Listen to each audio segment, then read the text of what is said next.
Look at that. That's cool. Frank Fritz was no ordinary collector, and his garage was no ordinary storage space. But what happened after his death shocked everyone, even the police. When they unlocked his private sanctuary, they didn't just find vintage cars or collectible relics from decades past. They found something else, something buried beneath layers of dust, obscured by time, hidden from every record and registry of vehicle that, by all official accounts, shouldn't even exist. Why was it there? Why did Frank leave behind a handwritten note, a cryptic message hinting at something much larger? This wasn't just another forgotten treasure or a valuable barn find. This was the moment everything changed. Because what they found inside Frank Fritz's garage was more than unexpected. It was a revelation, one that raised more questions than answers and rewrote everything people thought they knew about the man who made a career of uncovering the unbelievable. Frank Fritz wasn't just a car collector, he was a seeker, an obsessive, almost romantic figure who didn't just chase vehicles, he chased their stories. He hunted down ghosts of the past wrapped in rust, steel, and chrome. From the moment he appeared on American Pickers, it was obvious. Frank wasn't there for the spotlight. He was there for the thrill of the chase.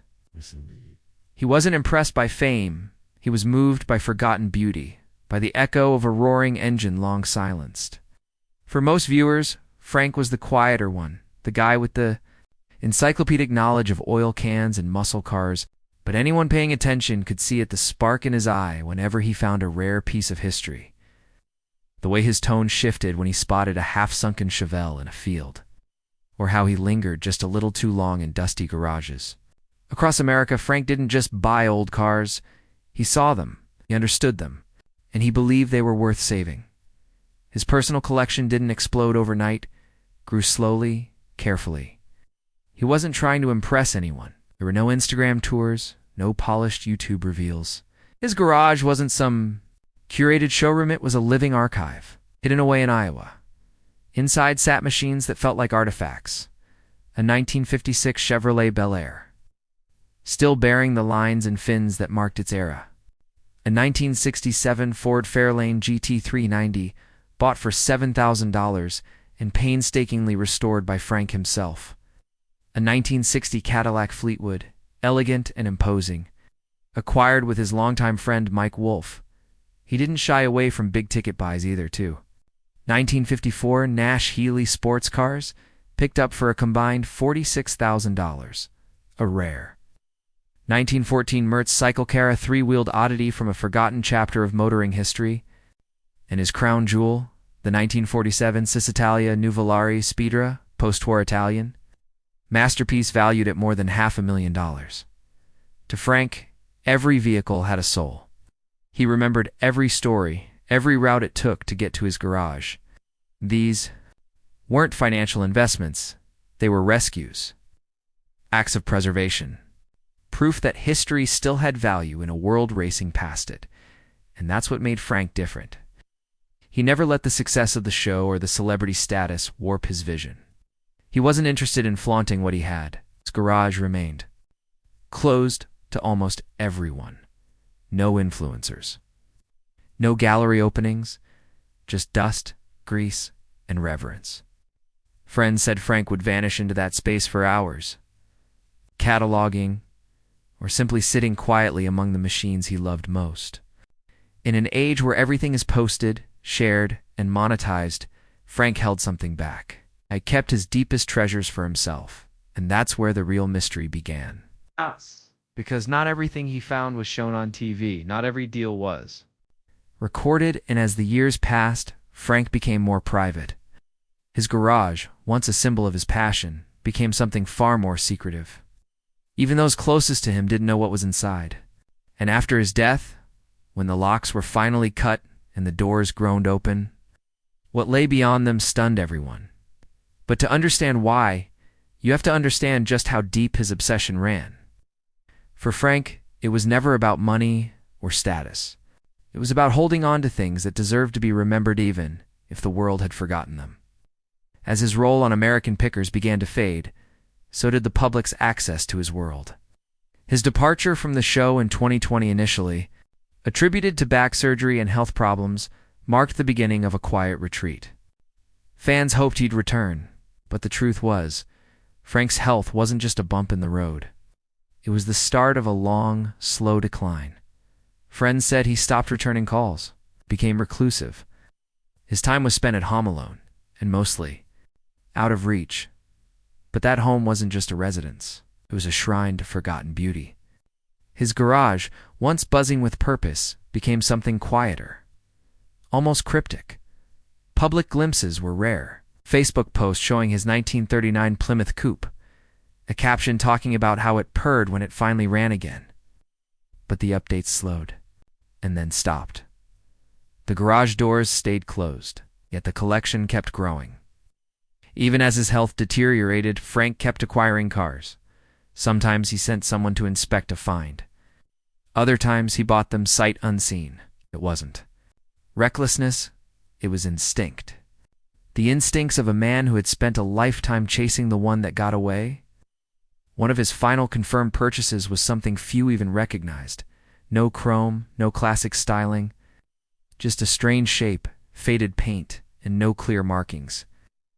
A neighbor asked about it. Frank simply said, "It's older than you think," then rolled it into the garage and shut the door behind it. That was more than a year before he passed. Frank's philosophy never changed. He wasn't collecting for clout, he was collecting for meaning. And that's why his final years are filled with questions. What was he chasing? Rumors swirled. Some said he had a list of lost vehicles cars tied to American automotive myths. Race machines that vanished. Concept cars that were never meant to exist outside factory walls. Others claimed he had been in talks with a retired GM engineer, who claimed to own a factory prototype never officially acknowledged. Nothing confirmed, just whispers. But some things were confirmed. In his last years, Frank made cryptic comments. There's something in that garage that'll outlive all of us. He told another friend, "If they ever open that garage without me, tell them I left everything behind." It sounded poetic until the door finally opened.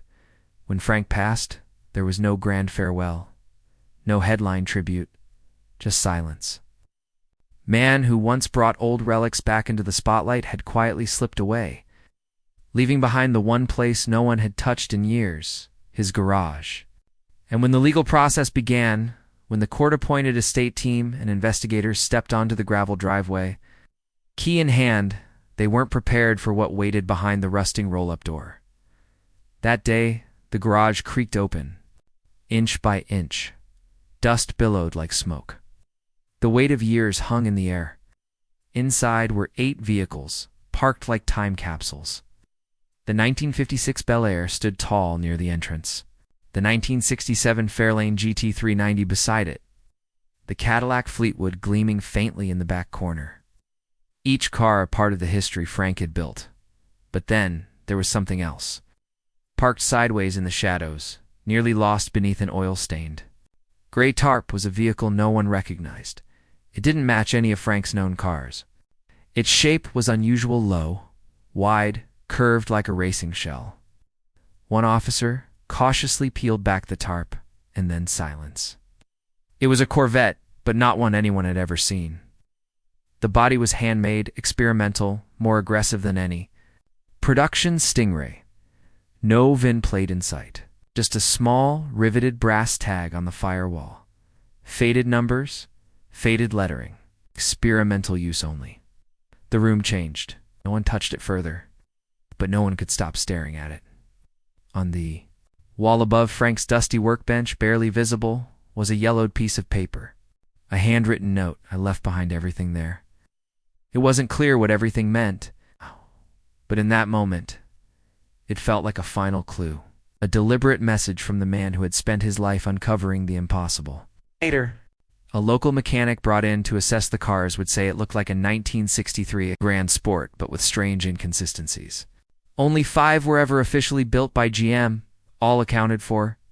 And yet here was a 6th, or something close. Frank had never spoken about it. Not in interviews, not on camera. Not even in passing.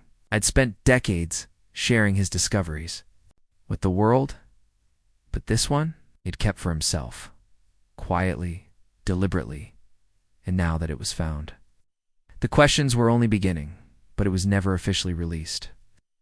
Others believed it was something stranger, a one-off created in secret by engineers with access to the original molds, hidden for decades before somehow landing in Frank's hands. What's clear is this: Frank knew exactly what he had, protected it. He never registered it, never shared it, and placed it in the farthest, darkest corner of his garage. Not as a trophy, but like something buried, waiting. And now, after his death, it was finally uncovered. A car that shouldn't exist, emerging silently from the shadows of a life spent chasing the rare and the unbelievable. The discovery triggered a chain reaction. Corvette experts and historians flooded online forums. General Motors stayed silent. Theories collided. Some swore it was the most accurate replica ever made. Others argued it could rewrite Corvette history. But there was one thing everyone agreed on: Frank had taken its secret to the grave. In the end, it wasn't the brand or the value that made this car extraordinary. It was the impossibility of it. A man known for finding the forgotten had left behind one last mystery. No TV crew, no fanfare, just for wheels, a brass tag, and a locked garage holding a secret that never should have made it this far. But the discovery didn't just stir curiosity, it opened a vault of unanswered questions that no one, not even Frank's closest friends, could answer. It wasn't just about what the car was, it was about why it was hidden, how it ended up in Frank's garage, and whether it was ever meant to be found at all. As word spread through niche automotive forums, the interest snowballed. Beyond car lovers, vintage racing communities dissected every image.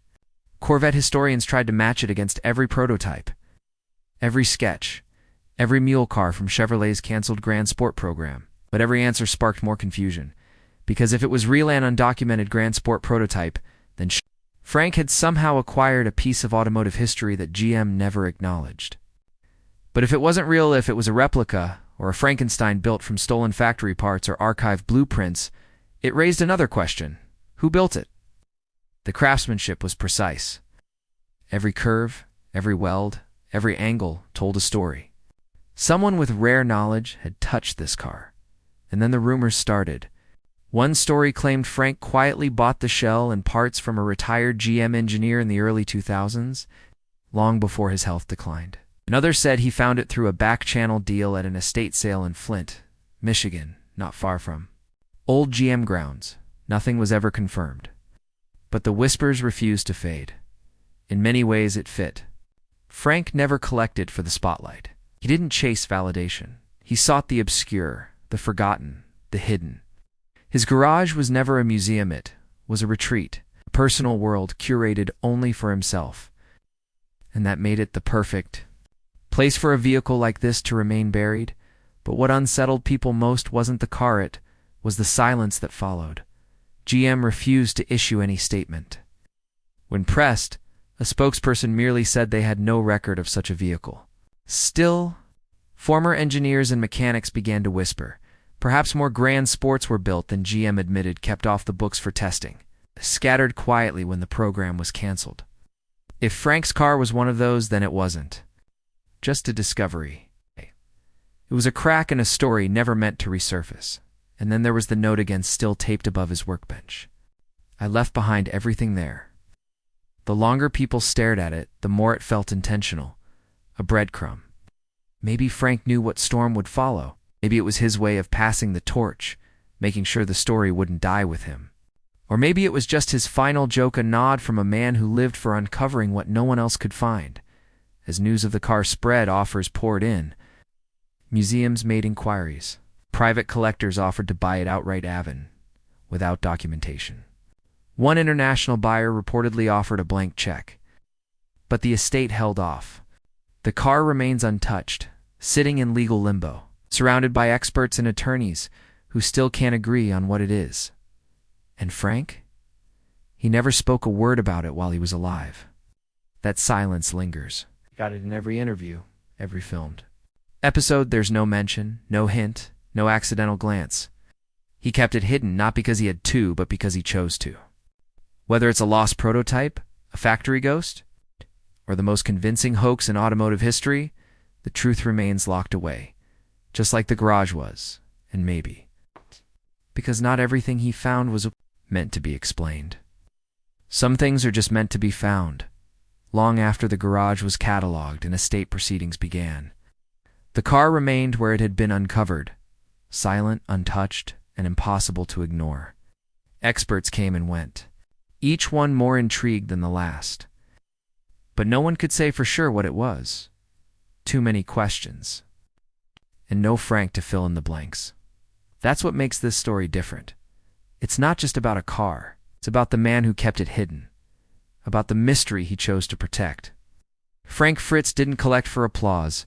He collected for the thrill, the quiet satisfaction of rescuing something others left behind. And this final car, whether a lost grand sport or a masterful recreation, captured everything Frank stood for: mystery, history, and reverence for forgotten beauty. He never told anyone because maybe that was never the point. Maybe he didn't want recognition? Maybe he was just satisfied knowing it was safe waiting for someone to look close enough to find it. In death, Frank left more than artifacts. He left behind questions. He left a message that collecting isn't about showing off what you've found. Sometimes it's about knowing something rare exists and keeping it right where it belongs. And that car, the one that shouldn't exist, is now part of that legacy. Whether it's ever verified or stays a beautiful mystery, it holds Frank's spirit in a way no documented antique ever could. Because in the end, it was never about proving anything. It was about preserving something that didn't need an audience, just a locked door, a dusty garage, and a man who understood the power of what's left unsaid. What did you admire most about Frank Fritz? Let us know in the comments below.